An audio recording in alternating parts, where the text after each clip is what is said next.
Salam saudara, salam sejahtera dalam kasih Tuhan kita Yesus Kristus. Kebenaran hari ini berjudul keberhargaan diri. Saudaraku, salah satu penyesatan yang dilakukan oleh iblis kepada manusia adalah mendorong manusia tidak menghargai diri sendiri atau menyesatkan manusia menghargai diri sendiri secara keliru. Tidak menghargai diri sendiri sama dengan tidak mengasihi diri sendiri. Karena tidak mengasihi dirinya sendiri, maka ia tidak menghargainya. Sama seperti kalau seseorang tidak mengerti nilai suatu benda, maka ia menelantarkan atau menyanyiakan benda itu. Dengan cara bagaimana seseorang tidak menghargai dirinya?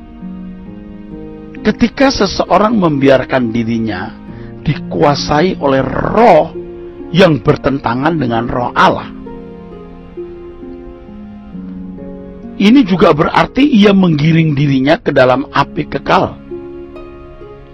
Kebodohan seperti ini, saudaraku, dilakukan oleh orang-orang yang menghargai dirinya secara salah. Menghargai diri secara salah dengan cara memenuhi dirinya dengan segala kebutuhan jasmani dan ambisi pribadi yang tidak sesuai dengan kehendak Allah. Menghiasi diri dengan penampilan pakaian,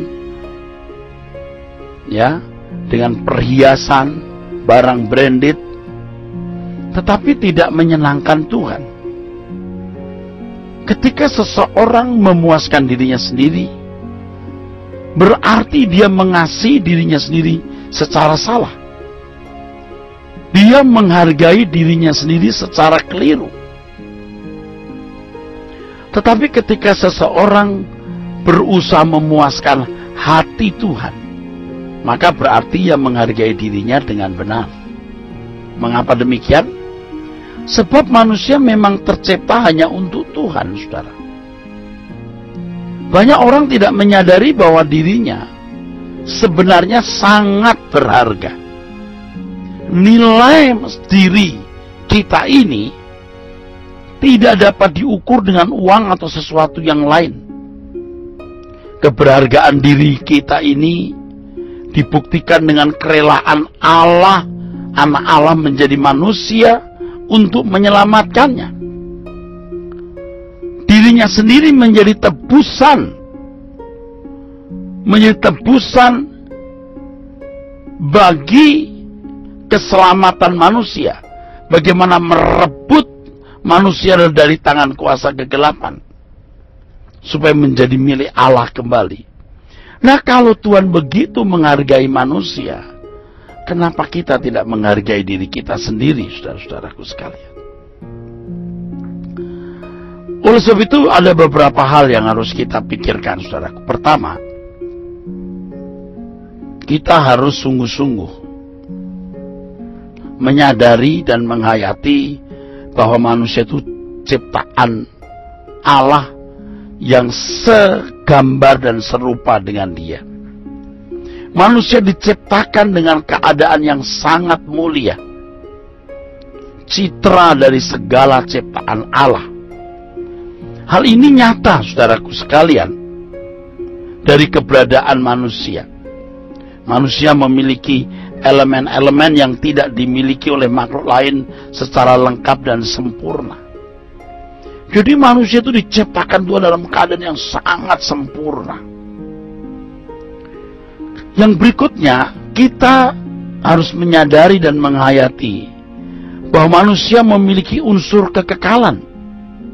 Di dalam diri manusia itu ada unsur kekekalan. Manusia tidak pernah mati. Tubuhnya dikubur, tetapi kesadarannya kekal, tidak ikut mati. Ketika manusia diciptakan, Allah memberikan nafas ke dalam hidungnya, nefesi, Nefesi, itulah unsur kekekalan, saudara. Unsur kekekalan yang dimiliki manusia, yang membawa manusia kepada kehidupan yang beresiko tinggi. Apakah dia masuk surga kekal atau neraka kekal? Itulah sebabnya Tuhan Yesus berkata, apa gunanya seseorang beroleh segenap dunia kalau ia membinasakan dirinya. Jadi manusia itu makhluk yang mahal, yang berharga.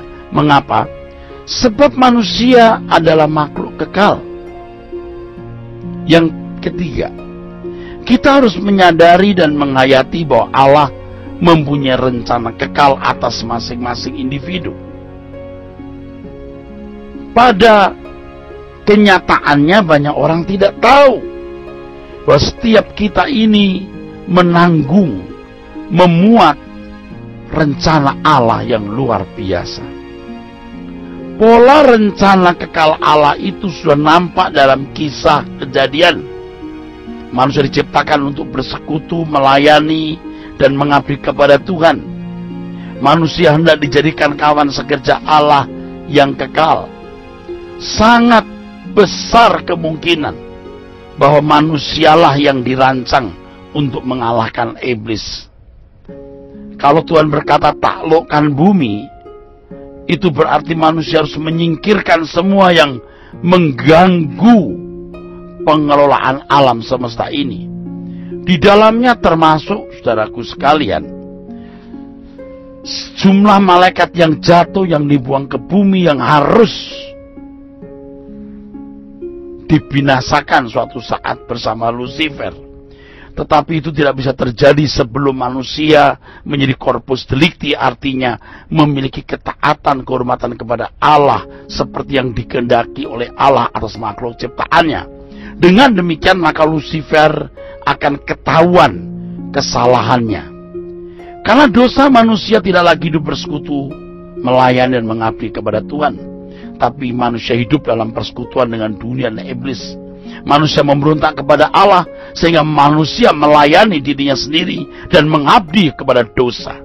Manusia menjadi budak dosa. Manusia telah kehilangan maksud dan tujuan dirinya diciptakan Tuhan.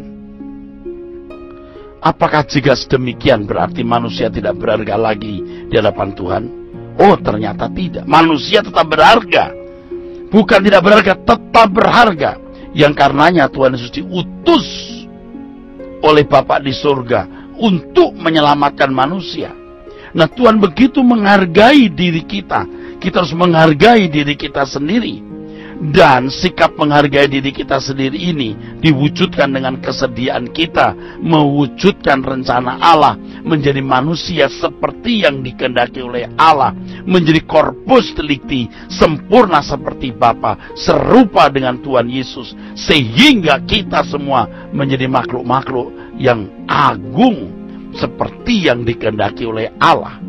Selain menjadi corpus delicti yang membuktikan kesalahan Lucifer, kita juga dilayakkan masuk rumah Bapa, menjadi anggota keluarga kerajaan Allah, dan akan dimuliakan bersama-sama dengan Tuhan Yesus pada waktunya nanti.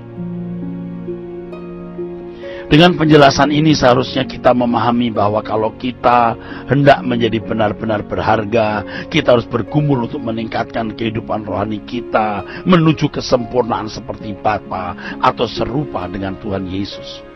Orang-orang yang tidak berkeberadaan seperti ini, artinya tidak melakukan kehendak Bapa, tidak sungguh-sungguh berjuang untuk mencari perkenanan di hadapan Allah, dia tidak akan pernah menjadi anggota keluarga kerajaan. Dengan demikian, apakah seorang menjadi berharga atau tidak berharga? Tergantung individu.